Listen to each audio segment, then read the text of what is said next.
Kerajaan Jin Laut Aceh. Diceritakan pada suatu zaman, Ratu Pantai Selatan atau yang dikenal dengan Nyi Roro Kidul ingin memperluas kekuasaannya dengan ekspansi ke wilayah pantai yang ada di Provinsi Sumatera, yaitu Aceh. Di lingkungan Istana Kerajaan Laut Selatan, mereka membahas rencana ekspansi itu dengan menyiapkan ribuan bala tentara. Semua pasukan sudah disiapkan untuk menggempur dan menaklukkan kerajaan yang dihuni oleh makhluk gaib di pantai Aceh.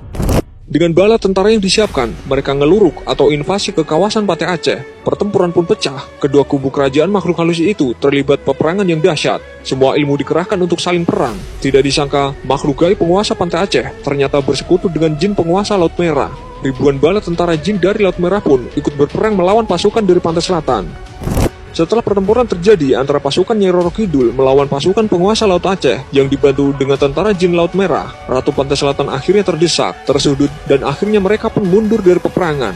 Saat kembali ke istana kerajaan, Nyi Roro Kidul kemudian mengatakan kepada semua para menteri dan jajarannya, suatu ketika pasukan Laut Selatan akan kembali menggempur kawasan itu lagi.